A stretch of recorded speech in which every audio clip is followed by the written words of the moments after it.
The Beast in the Bathtub by Kathleen Stevens and Ray Bowler. Lewis skidded down the stairs and into the living room. "I can't have a bath," he announced. "There's a beast in the bathtub." His mother and dad looked up from the television show they were watching. "Lewis, you have 20 minutes to get into bed with the lights out," his mother said. "I don't care what's in the bathtub.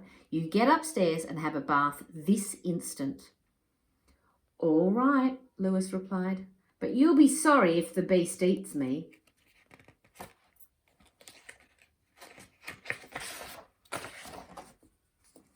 He went back upstairs and into the bathroom. He stared at the enormous green beast that sat in the tub.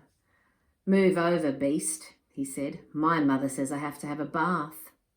It was a tight fit, but Lewis squeezed between the beast's front claws, and the beast propped his scaly jaw on Lewis's head.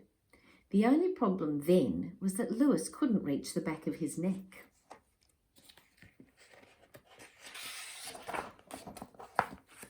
"Beast," said Lewis, "would you scrub my neck? And while you're at it, please check behind my ears." The beast used lots of soap for lather. Then he filled his mouth with water and squirted it between his teeth to rinse Lewis off. "Hey, that tickles," Lewis cried as water ran down his back. The beast kept squirting and Lewis began to wriggle. Water sloshed over the sides of the tub onto the floor.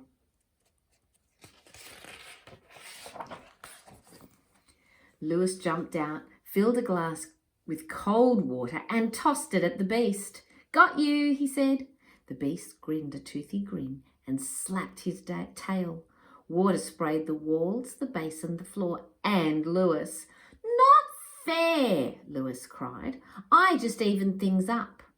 "Lewis," his father called, "what's going on up there?" "Uh-oh," Lewis said to the beast. He stuck his head out of the bathroom door. I spilled some water," he called, "but don't worry, I'm wiping it up." Lewis and the beast mopped the floor with towels. Then Lewis put on his cowboy pajamas and brushed his teeth. The beast didn't wear pajamas. He didn't brush his teeth either. It's not bad being a beast, Lewis thought. "Let's get a snack," he suggested. His mother and dad were still watching television. Lewis pretended he and the beast were cattle rustlers trying to sneak by the sheriff and his deputy. They edged past the living room door to the kitchen, and Lewis made off with 2 apples.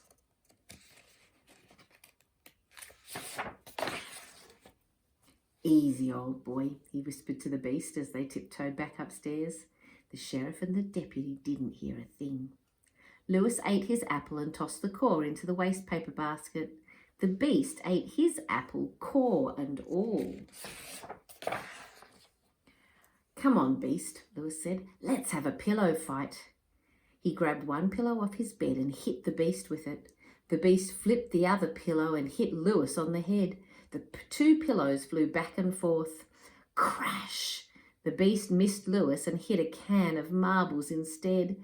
The marbles bounced to the floor and rolled in every direction. "For heaven's sake, Lewis," it was his mother calling this time, "what's going on?" "The marbles fell over," Lewis answered, "but I'm picking them up."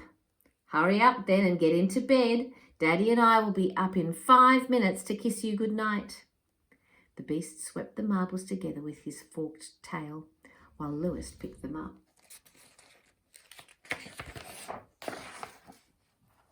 "That's it," Lewis said. "We've got them all." He put the can back on the shelf, then knelt down by the bed to say his prayers. "God bless Mummy. God bless Dad. God bless Grandpa and Grandma." Lewis peeked through his laced fingers. The beast was watching him. "And please, God," Lewis added, "bless the beast." The beast rubbed his scaly jaw on Lewis's shoulder. Lewis offered to share his bed, but the beast had other plans. He crawled into the darkness under Lewis's bed. Lewis pulled the blanket up to his chin and waited. Soon he heard his parents on the stairs. "How nice to find you ready," his mother said. She pulled out the bedside lamp while his dad turned on the nightlight. Then they both kissed him good night. Said his mother. You smell all clean from your bath, Lewis. So there isn't a beast in our bathtub after all? Asked his dad, rumpling Lewis's hair. Of course not, Lewis replied. Well, that's a relief. Good night, son. Sleep well, Lewis, added his mother.